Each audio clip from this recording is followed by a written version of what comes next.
faithful until death. Magmatinod-anon ba hangtod nga kita kuan aning ato ang kinabuhi mga igsoon. Magapadayon gyapon ko in the book of Revelation. So diri na ko sa church sa Smyrna. In Revelation chapter 2, 8 to 11. Ang version nga kong gigamit, Christian Standard nga Bible. Ang pulong sa Dios nag-ingon ug sundalan ko ninyo sa ilo. Write to the angel of the church in Smyrna, the first and the last, the one who was dead and came to life, says, I know your affliction and poverty, yet you are rich. I know the slander of those who say they are Jews and are not, but are a synagogue of Satan. Don't be afraid of what you are about to suffer. Look, the devil is about to throw some of you into prison to test you, and you will have affliction for 10 days. Ingon niya, be faithful until death. Magmatinod-anon kamo hangtod sa kamatayon, and I will give you the crown of life. Anyone who has an ear should listen to what the Spirit says to the churches. The victor will never be harmed by the second death. Ang nagmadaugon, dili na gyud gamhan o dili na gyud madutlan sa ikaduhang kamatayon mga igsoon. I want you to understand me nga ang pagsunod ug ang pagtuo kang Jesus. Ingon nga iyang mga disciples is dili ni para sa mga faint-hearted o dili ni para sa mga taong mga leisure seeker. Dili ni para sa mga taong huyang o pagbati.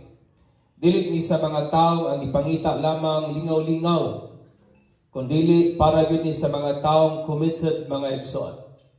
Tungod kay ang pagsunod kang Jesus, tungod kay ang tawag sa pag-follow kang Jesus, tawag man kani sa pag-suffer. Amen. It is a call to suffer and it is a call to die for the sake of Christ's name.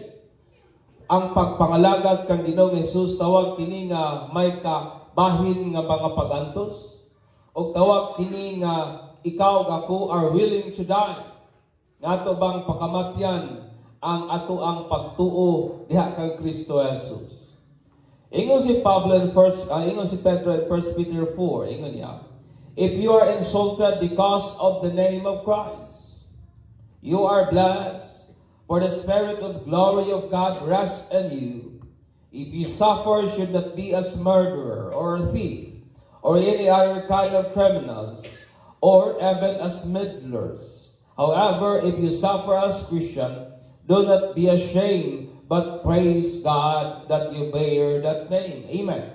Ingon pa ni Pedro kung naglantos man ta, kung nagsuffer ta, dili ka na tungod sa mga sayop nato nga nangabuhat. And that is because kay kita nagdala sa pangalan ni Kristo Jesus mga igsoon o kana nga mga pag-antos dili nato angay ikaulaw. Amen.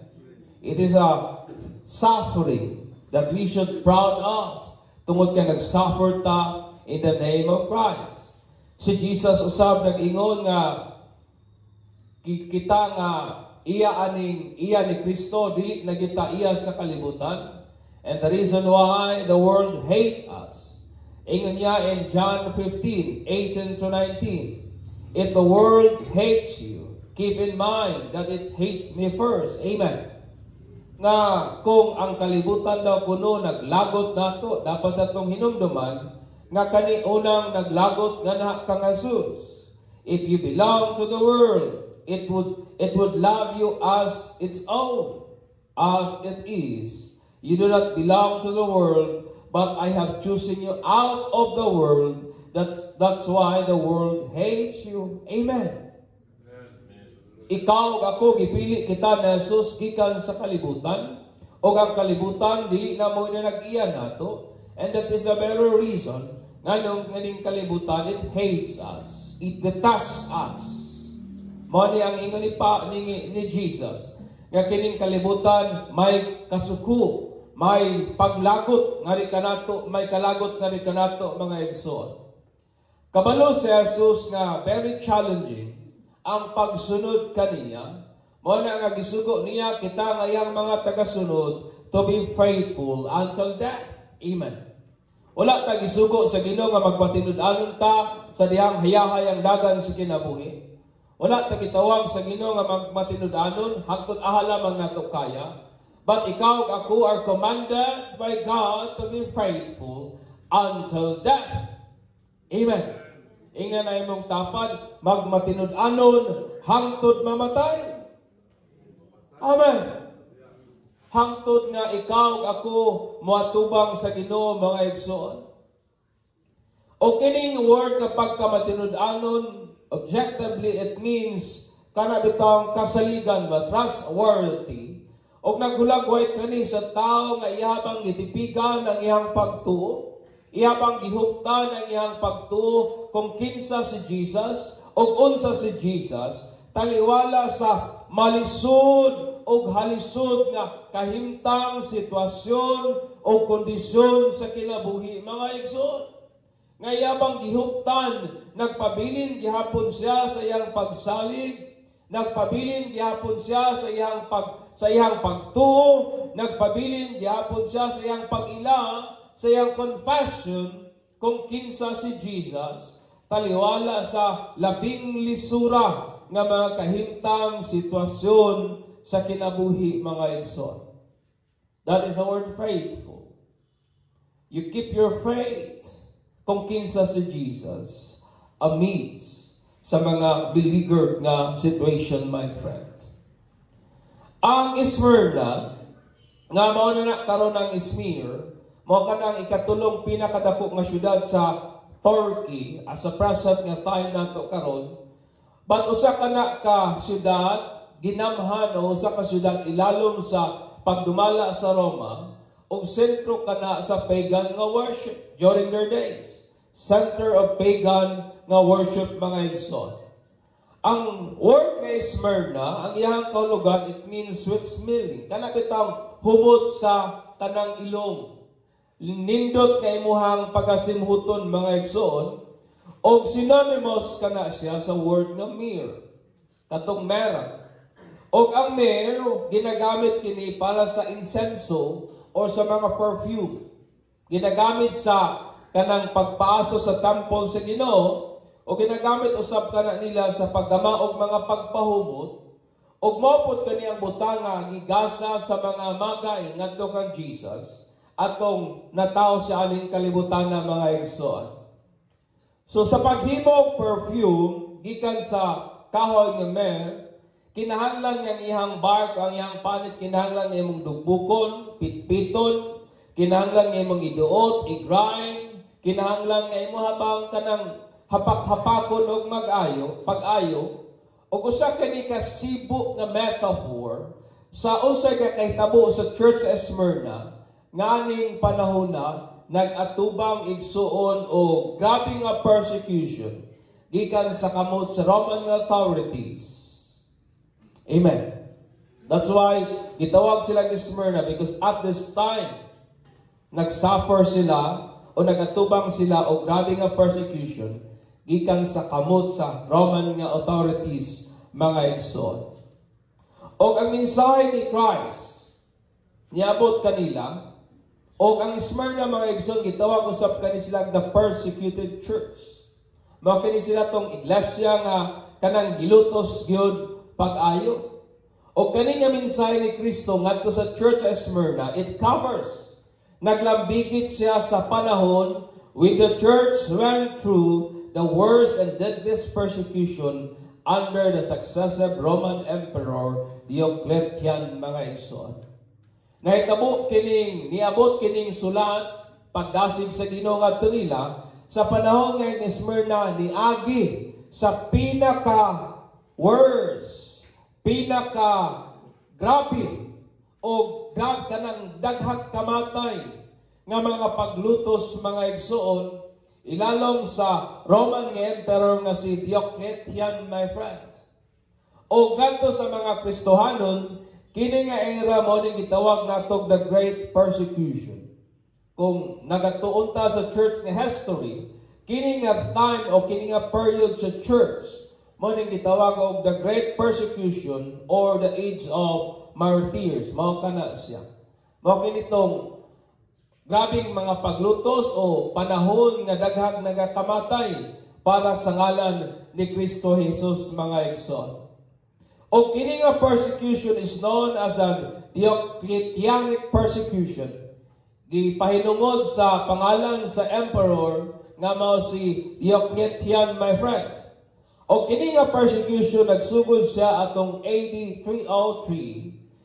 Pinaagi sa usa ka decree, pinaagi sa usa ka sugo, balaod nga panaog ni Emperor Diocletian nga nagpadayon sunod sa 8 ka tuig, ilalom usab sa taong nagsunod nganha usab niya.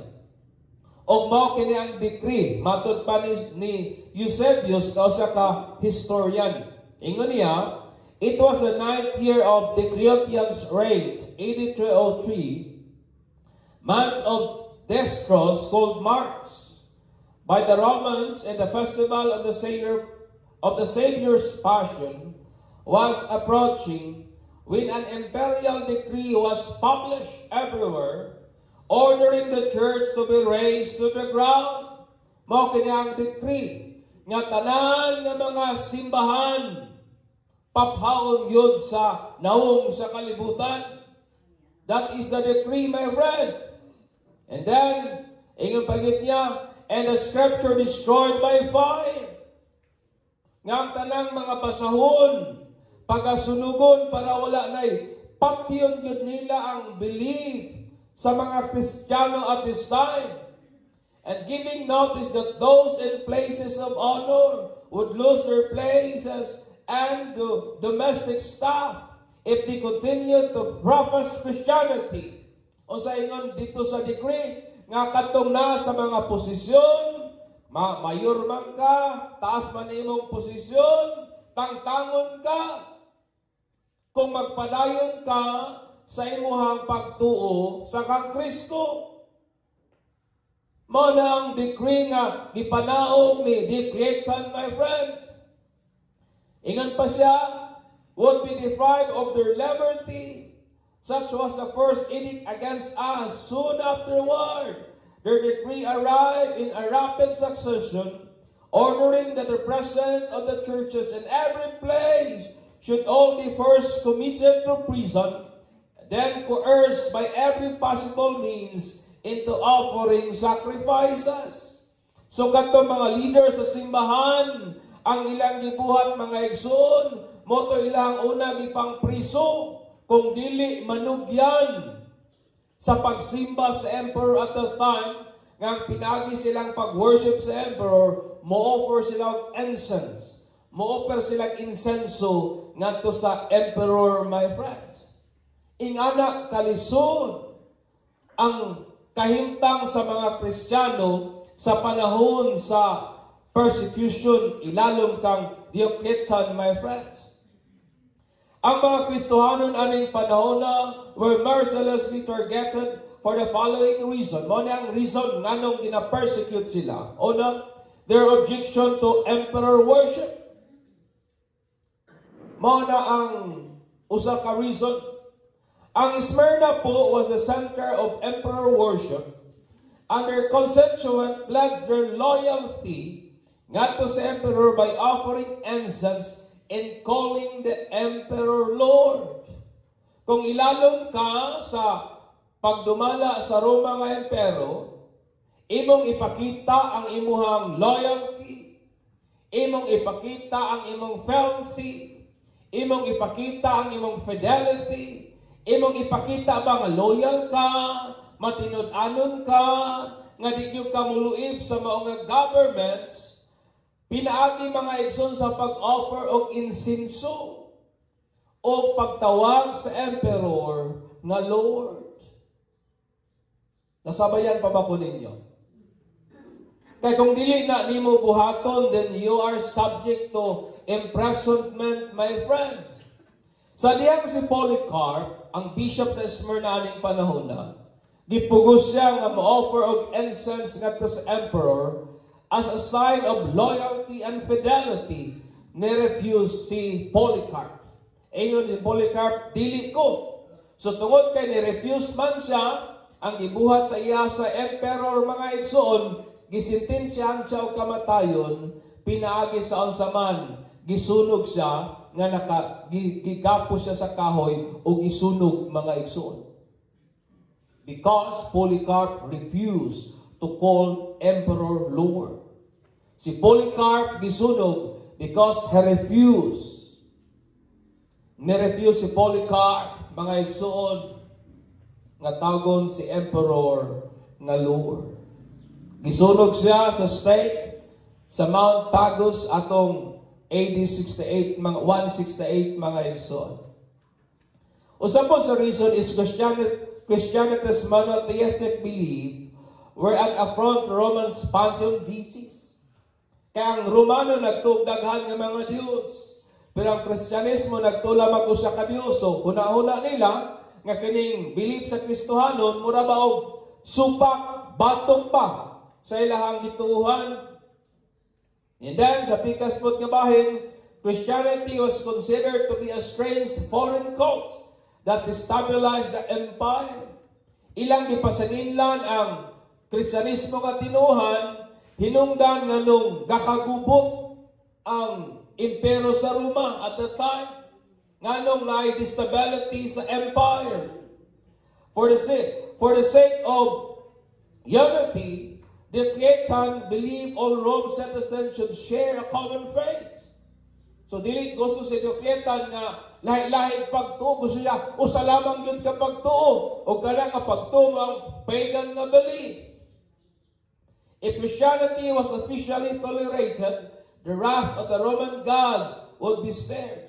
Hadlok sila nga gabaan sa ilahang Dios, mo na nga ilahang gipahilom ang mga Kristohanon sa pagsimba sa Dios nga tinuod mga igsoon. Og mo niyang panahon nga kaning Smyrna gisulatan sa Ginoo aning maong sulata. Christian at this time worship sa sekrito nga mga places para makalikay lamang sa potential nga mga persecution.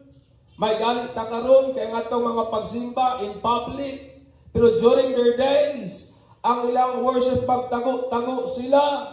Magtago-tago sila sa pagsimba, magtago-tago sila sa pagdayon sa Ginoo, kay galikay sila nga makit-an sa mga tao, kay basin unyag isumbong sila sa authorities, lutuson dayon sila mga igsoon.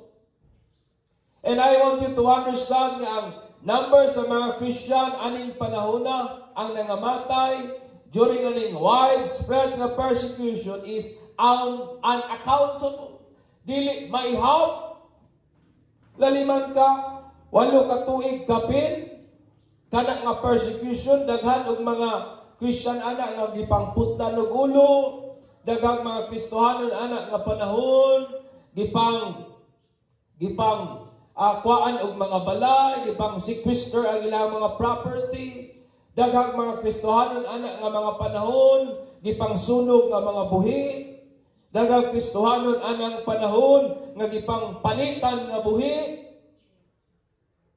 Daghang mga Kristohanon anak nga panahon gipang pakaon sa mga bangis nga mananap nga buhi as a sort of entertainment sa mga onlookers, as a sort of entertainment mga igsoon sa crowd, just to please the emperor and the crowd. Gihimo lamang public spectacle ang mga Christian at the time, mga igsoon. Muna ang nangamatay nga Kristohanon anang panahona is unaccountable. Who are willing to accept martyrdom rather than abandoning their faith. Who are willing to die calling Jesus Lord than to offer incense and call the Emperor Lord. Ingana sa ilang panahon mga igsoon. Kung dili ka mo confess sa imuhang loyalty sa emperor, iprisuhon ka, torturon ka, worse, patyon pa ka. Nasundan ba ko ninyo igsoon? Dili lalim ang kahimtang nila sa ilahang panahon. Pero sa ilahang gihibuhat, mas willing pa silang mamatay sa ilahang pagtuo kaysa mudagkot og insinso painungod sa emperor. Mas willing pa silang mamatay sa ilang pagtuo kaysa tawgon ng emperor nga Lord. Kay para nila wala naging laing Lord, mao lamang gyud si Jesus Christ, mga igsoon. Amen. Sa atong panahon karon, alang galing bugas na discourage na. Gamay lang galing problema ni give up na. What about kung nakakata sa panahon nga sama sa ingon niini? Basin siguro mapariha ta atong usa kong pasiyaw sa pari ba nga naadaw ko noy usa ka tawo nga niadto sa iyahan na unpisal. Nga dong unsa man nahimo nimo? Nakapatay ko, patre. Unsa man po reason nga nung nakapatay ka? Na ako'y kalalis. Unsa man po inyong kilalisan? Naglalis mi patre kay ingong kong away Ginoo. Namugos man gyud siya kanay Ginoo. Nag-away mi akong napatay. Unsa kayang ingon? Ikaw patre nagtuo ka nga naay Ginoo, isa nga wala oy sao na ra. May kalitrag shift ba? Pero during your days, wala oy. Kung mayon ka o Kristohanon ka, it means you are willing to die. Mao na Kristohanon nga mga taga-Esper na mga igsoon. Mas willing pa sila nga kuhaan sa ilang balay. Mas willing pa sila nga maghangtangan sa ilang trabaho. Mas willing pa sila nga himong katawanan sa mga tao. Kaysa ilang biyaan o talikdan ang ilahang pagtuo diha kang Kristo Jesus, mga igsoon. Amen.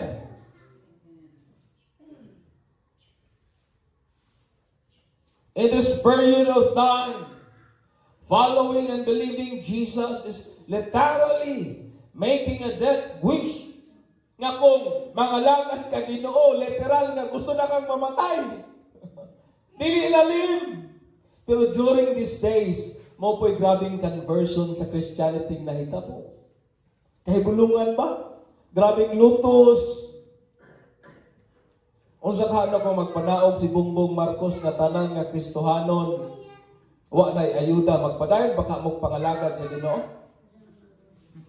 Kung maingon si Bongbong Marcos nga tanan Kristohanon, wa na'y pensyon. Di ka mo magwin ka sa dalan? Di ka mag-wired? That during their days, ang kapalit kung mo-confess ka nga si Jesus is your Lord, death.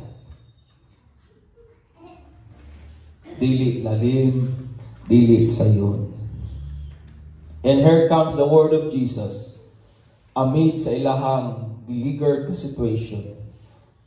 Naghatag og comfort, encouragement, and commanding the church to be faithful until death. Amen. O sa ingon ni Jesus sa Smyrna, be faithful until death. Amen. Ina na imong tapad, magmatinud-anon ta hangtod kamatayon. Og naay tulong butang nga atong makita diri. The following lessons nga ato ang makuha og ma-apply nato sa ato ang kinabuhi kabahin aning pagkamatinud-anon.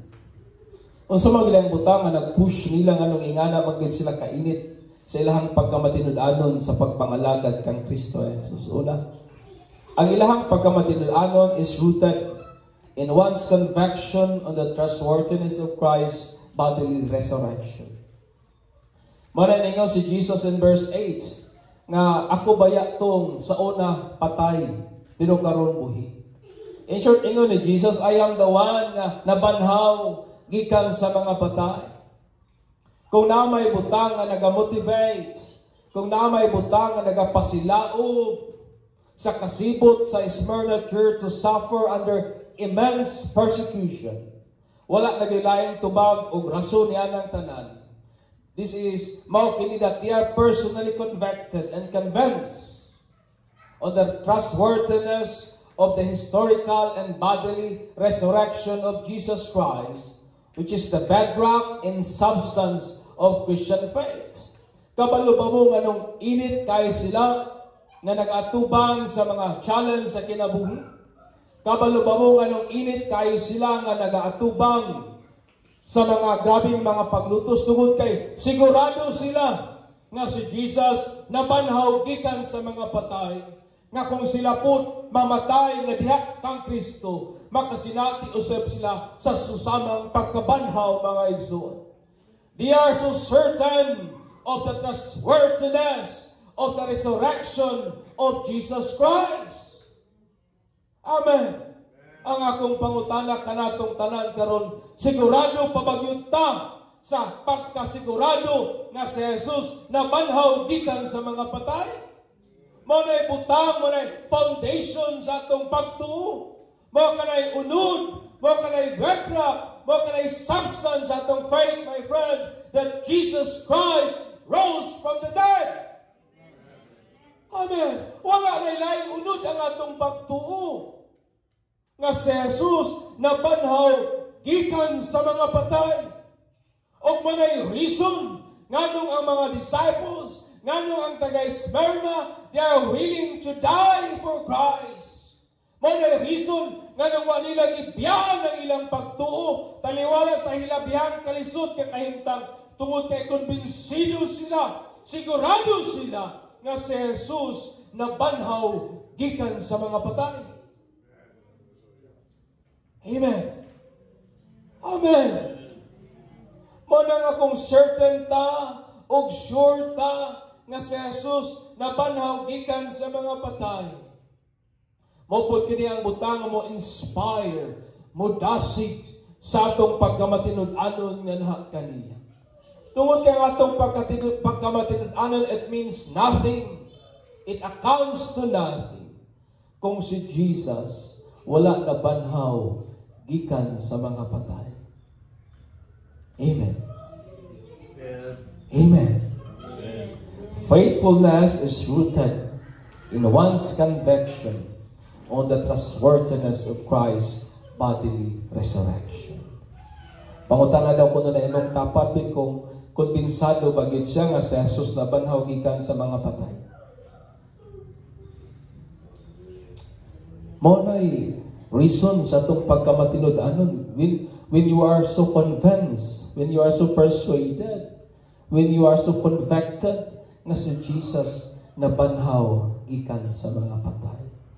Ikaduha, faithfulness is the way of identifying oneself with Christ. Wala gyud laing pamaaging atong ilhon ang atong kaugalingon diha kang Kristo. Gawas aning magmatinud-anon gayud kita. In verse 9, ingon ni Jesus, nasayod ko sa inyong affliction, nasayod ko sa inyong kalisod, pero sa pikas nga bahin, kabalo ko nga dato gid mo. Nasayod ko sa mga pagmalay, sa mga pagslander, sa mga taong nag-ingon nga Hudyo sila, pero dili diay. Mga sinagugal sila nga iya sa yawa, maraingon ni Jesus. Jesus Christ perceived their intense persecution. Nakita ni Jesus ang ilahang kalisdanan. That amid such beleaguered situation, they keep their faith that Jesus Christ rose from the dead, that He is Lord and alone worthy to be praised and worth dying for. Amen. Nakita nila nga si Jesus, o nakita ni Jesus ang ilahang pagtuo. Nakita ni Jesus ang ilang pagkamatinud-anon. Ngailang itipigan ang ilang pagtukang Jesus. Nga si Jesus nabanhaw gikan sa mga patay. Nga siya lamang ngayon ang bugtong takos nga hatagan sa mga pagsimba o mga pagdaig o takos nga paghahatagan maski sa kinabuhi. Amen. Christ is worth dying for. Ang Smyrna po nga church identified themselves with Christ by suffering in the name of Christ faithfully. Ilang kaugalingon nga si Jesus mo ilahang Diyos. Pinagi sa pag-suffer faithfully sa pangalan ni Jesus. As they stand before the emperor between death and life, Maybe uban nila nagbarog at tubangan sa emperor between sa kinabuhi o kamatayon nga ang buktong pamaagi lang para makalingkawas sa siguradong kamatayon o pagkapriso. Mo ang ilahang manumpa sila sa ilahang loyalty ug mo-offer sila incense ngadto sa emperor. Pero wala na nila gibuhat mga igsoon. Wala nila gi-abandon ang ilang faith. Nor wala nila gi-compromise ang ilahang pagtuo. Amen. They stand, they keep their identity. Diya kang Kristo mga igsoon. Faithful. Ikatulo, faithfulness is courageously taking one stand for Christ. Kanang maisugon ba ka nga, nibarog ba para kang Kristo. That's why in verse 10, ayaw og kahadlok of what you are about to suffer. Look, the devil is about to throw some of you into prison to test you, and you will have affliction for 10 days. But ang sayo ni Christ, be faithful until death, mga igsoon. Gisugo ni Jesus ang Smyrna nga church nga dili magakahadlok. That sa butang nga ilahang pag-atubangon. That they are not to flee or withdraw from suffering, even at the cost of giving their life para kang Jesus Christ. Yung word po nga fear, it means nga dili sila mag-withdraw, dili sila mo-atras, ilang atubangon, unsa man ang nasa unahan, maski pa og ilahang igahatag ang ilang kinabuhi para kang Kristo mga igsoon. Tungod kay ang courage dili manabot pasabot wa gyud kahadlok. But taking our stand to what we believe, even it make us feel fear. Tungod kay kanang kaisog kana bitong imong giatubang ang usamang mga butanga. Bisan pa og kanang mga butanga nagahatag og pagkahadlok nato. Mao ni ang gibuhat sa Smyrna nga church. They take their stand courageously para sa ngalan ni Kristo Jesus. Amen. Wala nila gi-compromise, wala nila gi-abandon ang ilang faith, but maisugon silang nibarug sa kung sa ilahang gituhan kung kinsa sa Jesus mga igsoon. Amen. Amen. Mao ni ang Smyrna nga church. Maguna-una bitaw kay ang Lord kung ako kaha ang nasa ilhang sitwasyon ba? Usa kaha ang akong response. Lisod kayo to bago. Ikaw pa, faithfulness of believers will be greatly rewarded by Christ. Ang atong pagkamatinud-anon igsuon, gantihan yun na ni Jesus puhon. In verse 10 to 11 in ang Bible, and I will give you the crown of life. Anyone who has an ear should listen to what the Spirit says to the churches. The victor will never be harmed by the second death. Katong nagmadaugon, dili na yun madutlan sa ikaduhang kamatayon mga igsoon. Katong mga nagmatinud-anon, pertaining niyatong mga naglahutay o nangamatay diha sa pangalan ni Jesucristo, rather than abandoning their faith, will be given the crown of life. Amen. Paghatagan sila sa korona sa kinabuhi, katong mga nagpadayon, katong mga naglahutay, katong mga nagmatinud-anon, nga wala gyud nila biyaan, wala gyud nila abandon ang ilahang pagtuo. Bisan pa og kinabuhi ang kapalit. Ingon pa ang Bible, they will be given the crown of life. Paghatagan sila sa korona sa kinabuhi. And those who are victors, o katong mga nagmadaugon, referring niyatong mga nangamatay, referring niyatong mga martyr, diya sa pangalan ni Jesus, will never be harmed by the second death, mga igsoon.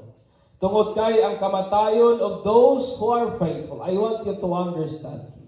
Tungod kay ang kamatayon niyatong mga matinud-anon, guarantee that they will be part of the first resurrection. Amen.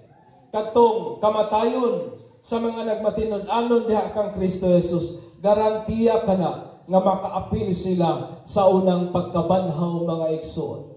Mo na ingon ni Jesus, niyatong nakaapil sa first resurrection, ngadto nila wala na'y gahom ang ikaduhang kamatayon. Amen. Amen. O kani nga first resurrection, it happens sa panahon nga ipatingog ang trumpeta, referring sa rapture sa church. Nga ingon pa ni Pablo, niadtong mga nangamatay diha kang Kristo Jesus. Unya inigpatingog na sa trumpeta, katong nangamatay mamangon sila, referring sa first resurrection. Og sila nga nangabanhaw anang panahona, ang ikaduhang kamatayon wa nay gahom ngadto nila. Amen. Faithfulness of believers will be greatly rewarded by Christ. Ug ang reward, mga igsoon, crown of life. Ang reward, mga igsoon, nga ang ikaduhang kamatayon wa nay gahom nga rinato. Kabalo pa mo unsa ang second death, that is referring ngadto sa lake of fire. Amen. God commanded us to be faithful until death. Without faithfulness, it is impossible to persevere and be victorious in our Christian faith. Aning kalibutana which hates those who are truly of Christ. Kung tinuod yung tanganak ang Kristo, this world will hate us. Amen. Kining kalibutana, dungtan yun ta. Mo na nga imposible kaayo nga makapadayon, imposible kay nga makalahutay kung walay pagkamatinud-anon. Aning kalibutan nga ginadumtan ang mga anak sa Ginoo. Amen. Thus, let us be faithful, even if others are not, will not, and cannot. Busa nga kung hagit natong tanan, busa magmatinud-anon ta. Bisan ang uban, dili. Bisan pa ang uban, di makahimo. O bisan pang uban, dili gusto, mga igsoon. For only the faithful will receive the crown of life and be part of the first resurrection. Kay kato lamang mga matinud-anon, mo'y makadawal sa kuruna sa kinabuhi o mahimong apil sa unang pagkapanahon.